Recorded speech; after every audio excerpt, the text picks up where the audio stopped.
Well, a public inquiry into what she did should not stop, nor should it start with her murderous crimes. Tonight, the call to make sure the first of its kind province-wide public inquiry into the Elizabeth Wettlaufer tragedy goes beyond one woman's killing spree.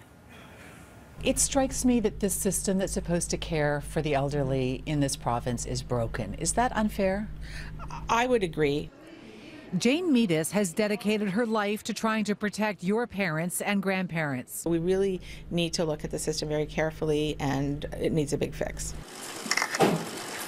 The glaring case of ex-nurse Elizabeth Wettlaufer, who admitted to killing 8 of her patients, is now the focus of a first-of-its-kind independent public inquiry to be headed by Justice Eileen Galees. But advocates for the elderly say the inquiry must look further than one crime spree. When you look at a Wettlaufer case, we would hope that's a one-off, but there's lots of other issues: neglect, not enough care, not enough staffing in long-term care, resident-on-resident violence, which really brings in that safety issue. The Ministry of the Attorney General says in a statement to City News the scope of the inquiry has been intentionally drafted to be very broad, including the potential to look at systemic issues of oversight and accountability in the long-term care system. We want to allow the Commission the freedom to follow whichever direction the evidence leads.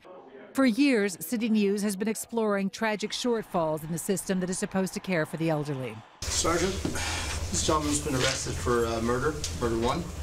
Patient-on-patient murder in an under-trained and under-inspected long-term care facility in Scarborough.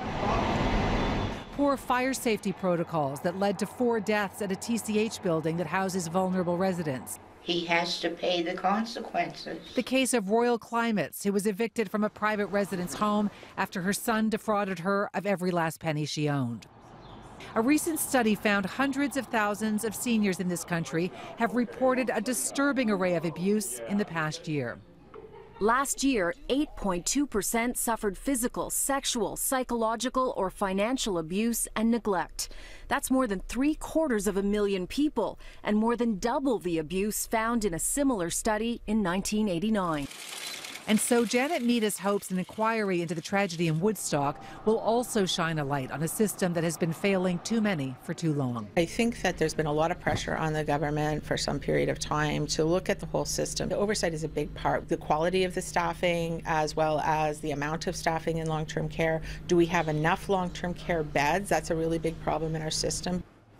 Now, long-term care patients in this province get only 3.4 hours of direct care every day. That's one of the lowest ratios in the entire country. The public inquiry is not expected to issue a report on its findings until June of 2019.